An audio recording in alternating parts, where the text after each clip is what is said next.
Straight ahead on 12 News, plan to go camping this summer? Why you may need to rethink your plans. Plus, score one for a Plymouth neighborhood. Residents get a political victory in their effort to change a controversial power line project. But first, a T intersection in Brooklyn Center that stands for trouble. I worry about some child getting hit. 12 News starts right now.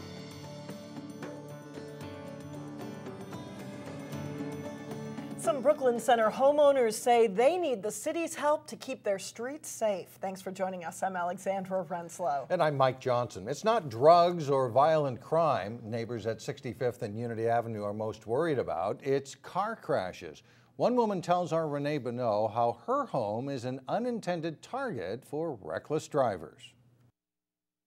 These posts were taken out and the steps were crunched up and pushed underneath the deck. Jean Hammerland never saw the van that rammed into her deck and garage last month. I have the bumper. The driver took off, but did leave behind a busted bumper. A little souvenir that they left me. This isn't the first time a vehicle has plowed into her home. It would have gone through the wall. On Christmas Eve 2005, a car crashed through her garage and into her brand new car. If the car hadn't been there to stop him, he would have gone out the back wall and ended up in Brooklyn Park. Neighbors share similar stories of cars crashing into their homes or yards. Hammerland says the houses at this unmarked T intersection are constantly at risk of getting hit by cars They're cracked up whose drivers are going too fast or aren't paying attention. Hammerland and her neighbors are hoping the city can do what they've done at similar T intersections and put up a stop sign or maybe a warning sign that indicates a left or right turn only. Still, Hammerland says she's not quite sure how effective those would be. If they can't see a house or a garage, I don't feel, are they going to see a sign at night? City officials wonder the same thing, but Brooklyn Center's city engineer tells 12 News the city's administrative traffic committee will look into this issue at its next meeting in June. That's where the bumper is. Hammerland says she's open to any changes because the next accident could be far more devastating. I worry about some child getting hit. God forbid some tragedy, you know. In Brooklyn Center, Renee Bonneau, 12 News. A Brooklyn Center city engineer says there are dozens of T intersections in the city, and he says there's nothing physically unusual about this particular one except the fact that there have been a number of car accidents reported there. Well, there are new developments at the state capitol regarding a power line project that residents in Plymouth say would be too close to their homes. The so-called Hollydale power line project proposed by XL and Great River Energy would start at a substation in Medina and connect with another substation in Plymouth. Sonia Goins just returned from the Capitol and she has more. Now, Mike and Alex, today Senator Terry Bonoff presented a bill that would make it harder for utility companies to go ahead with their preferred option. That option would be a 115 kilovolt above ground tower near homes. But today, Bonoff's bills received a surprise victory. Her bill passed the Senate Environmental Committee, something Bonoff didn't think would happen so quickly. The DFL lawmaker had plenty of supporters in the room. Many of them carried signs announcing the proposed energy plan. Residents have complained that the proposed high tower transmission lines would decrease property values and ruin wildlife. The plan would impact more than 260 homes. Senator Bonoff says the power companies need to look at alternatives. The PUC would look at that alternative that I mentioned, the alternative solution where they would just do these low voltage power, short power lines as an alternative. Now, the power companies have several problems with the alternative energy plan. They say it doesn't take into account for costs that would likely be passed on to customers. Now, Mike and Alex, Bonoff's bill doesn't take the plan off the table, but it does make it harder for power companies to go ahead with it. It's also important to note that in the end, it's up to the Public Utilities Commission to make the final decision. All right, Sonia, thank you very much. Well, it's a question that first came up in Osseo in 1995, and today the city is still debating that question, what to do about the city's police building. Osseo's 4 full-time officers and police chief are currently quartered in a house built in 1926. City officials say the building has multiple problems, including asbestos and mold issues. One solution is a new police building, and while that idea has drawn concern about cost, a city survey indicates there may be support. We're in a recession. We will be, I think, for like 4 more years. And so to get grandiose plans, it's very nice and it would be beautiful. But I don't think the city can afford it. The Osseo City Council ultimately agreed to pay an architect $500 to revise a design plan that trims costs for a new police building by $500,000. If you are dreaming of summer and planning to do some camping once the weather warms, now would be the time to make a reservation. The Three Rivers Park District opened its reservations Monday and got 2,000 bookings for its 3 metro area campgrounds. In fact, all the RV campsites are already booked for holiday weekends, but there are still campsites available during the weekdays and some weekends too. The Park District has seen an increase in reservations ever since the recession. To it. And gas prices, when gas prices went up and the economy kind of slowed down, that really brought the numbers up, and we've been seeing that trend staying with us. Camper cabins are still open for reservations at Elm Creek Park in Maple Grove. Pedestrians will get more space on a busy bridge over Highway 100 in Brooklyn Center. Right now, the sidewalks on the Bass Lake Road overpass are just 5 feet wide. But as engineers design a new deck for the bridge, they'll also widen the sidewalk on one side to 10 feet to make room for a regional trail. It's part of a trail connection from Shingle Creek Crossing all the way to the Mississippi River. Crossing will also have decorative lighting and railings to make it look like other bridges along Highway 100. We'll call them the Super Bowl champs of math. That is right. Any way you add it up, the Wayzata High School math team has accomplished an unheard of feat. For the 6th year in a row, the math team won the Minnesota State High School Math League Championship. The 11-member Wayzata team beat out Mounds View by 5 points for the state title. Senior Roy Zhao also took home the state individual title. The team victory was particularly sweet for math coach Tom Kilkelly, as it was his last. After 41 years of teaching and 26 years as the math coach, Kilkelly is retiring in June. The kids knew it was the last time, and I think that they rose to the occasion. And we knew there was some stiff competition out there with Mounds View and Eden Prairie, and yet, you know, when the numbers came down at the end, we had enough points to take away another trophy, and it was just kind of an amazing, exhilarating feeling. Kilkelly has taken the math team to the state tournament for 25 out of his 26 years coaching. And while it may be Kilkelly's last year, this year's winning team had only 2 seniors on it. Yeah. And get this, the Wayzata High School team, 10 out of the past 10 years, 8 times they've won the state championship. Wow. And just 2 seniors leaving? 2 seniors. So they'll be up there again next year, I would think. That's right. All right, thank you. Up next, a New Hope Care Center's unique approach to reducing hospital visits. Then later in sports, it's state tournament week in girls basketball with 4 local teams still alive. But first, it's a look at your AccuWeather forecast.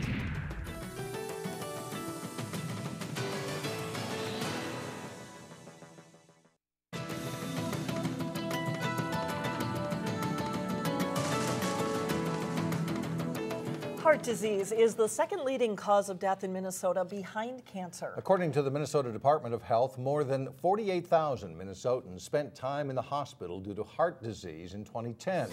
And in today's Health Check, Elaine Cleveland shows us how one local senior care center works to help cardiac care patients. We look at this and we want to know how hard you're working. Fitness goals can take many forms. So your best work should be right here in this slightly hard range. Some people hope to lose weight. Does that feel comfortable? Do I need to make these longer? While others look to gain strength. How are you feeling? Yet for Florence Heiser, any pain without your boot? Her main goal is returning to a life of independence. It's disheartening. I mean, because you're used to just being independent. Driving, getting up and going, doing your thing. Florence can't do any of that because of an aortic valve replacement surgery. When I had that surgery, it seemed to make a difference to my limbs. So let's go ahead and get started. Now, she works with therapists several times a day on moderate intensity aerobic exercises. But our goal for Florence would be that she would be successful in moving herself around her environment so that she doesn't have to be physically assisted in all movement. Nice and tall, head for your chair. Florence is one of 185 people at St. Therese in New Hope Don't feel winded. who have been involved with the cardiac care program since its inception in May. One of the important pieces for doing this was to look at ways that we can assist the hospital in reducing hospitalizations as well. Put your hand back up here and back all the way in. The executive director here says reducing hospitalizations is important because the federal government has financial penalties when cardiac care patients are readmitted to the hospital. We, as a subacute care or TCU, transitional care partner, are important to them. And the care is important to Florence, who not only goes through an exercise regimen. We're also working with you on balance because she does have a history of a fall. But you have to get a little motivation too. Ask Florence and she'll say she's progressing nicely. And I know I am, because I can walk with the walker now a little bit, you know. A small victory in her battle to do what most of us take for granted. And I'm not that independent anymore, so, but we're trying. In New Hope, Delane Cleveland, 12 News. In addition to the exercise regimen, cardiac care patients and their families also receive nutrition education from a registered dietitian. Well, coming up, plenty of aha moments inside a Brooklyn Center school. But first in sports, Hopkins and Providence Academy look to defend their state titles in girls basketball. Jay Wilcox has that and more when we come back.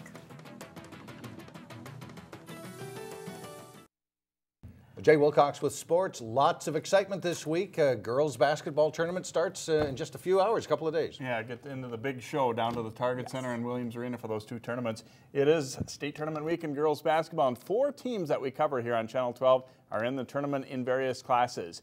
That includes Osseo, the number 4 seed for the Class 4A tournament. The Orioles are in the tournament for the 14th time in school history. They were able to pull out close wins over Centennial and Roseville to take the Section 5 title. Yeah, I think it really helped. I think it's getting us prepared for these games and getting us ready because there's nobody that's bad or under us in state. It was awesome. I mean, it was probably my funnest thing yet. I haven't gotten to experience it, and it was just great to experience it with these girls. We've gone through so much together, and winning those 2 games just put us up there. The Orioles meet 5th seed St. Paul Central in the quarterfinals. It's a team they're learning about.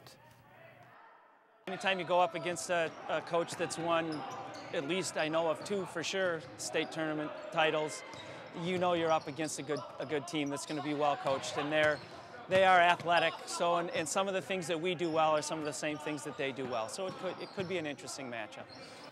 Osseo and St. Paul Central tip off at noon Wednesday at the Target Center. Meanwhile, defending 4A champ Hopkins looks ready to pursue another title. Hopkins is the number 1 seed after a dominant regular season.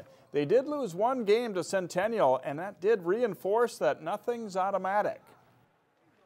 That really motivated us to push harder in practice and to stay focused in games and just keep working hard.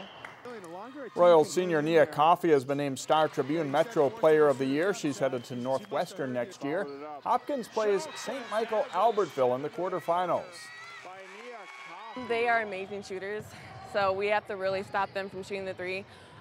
Just really pressure defense and just make sure that, they don't get any open looks. Definitely everyone's coming out to get us, it's win or go home, so definitely we have to step our intensity every game, and we can't take anyone lightly. The Royals and Knights open the tournament at 10 o'clock Wednesday morning at the Target Center. It wasn't too long ago that the Providence girls basketball program was a non-factor in the postseason, but that has changed in a hurry. The Lions are the defending state champs in Class 2A, and last week won their 3rd straight section title. Experience plays a big role for Providence as 3 starters from last year's state title team came back for this season. Our roles have definitely been up-tempo, we have to lead more, but I think it has also helped the team because we are returning, and so we know what to expect more, and so going into intense games, we can say, we've been here, we've done this, let's win this, let's go hard. Providence played a pretty tough schedule this winter, including a game against Hopkins and 2 tilts with defending state 3A champ De La Salle. Coach Ray Finley hopes lessons learned by facing that level of competition will pay off at state.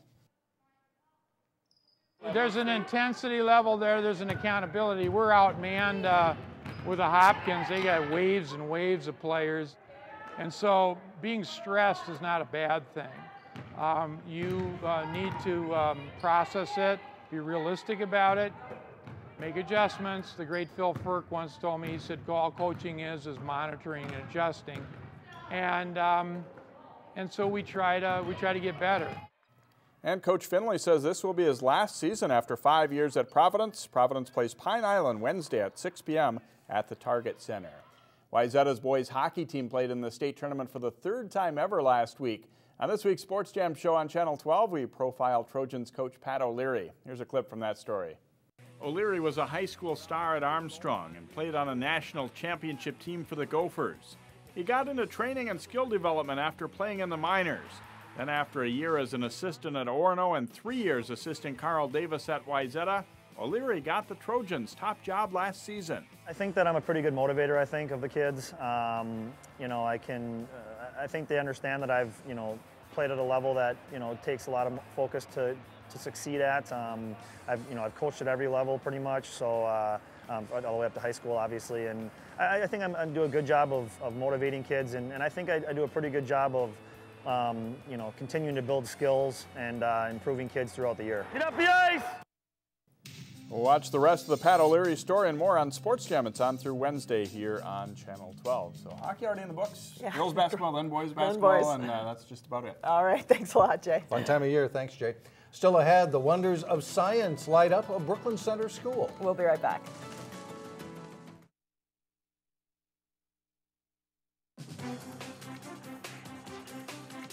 Here's a look ahead to Wednesday's 12 News. Brooklyn Park's mayor is getting an award at the Capitol for his work with young people.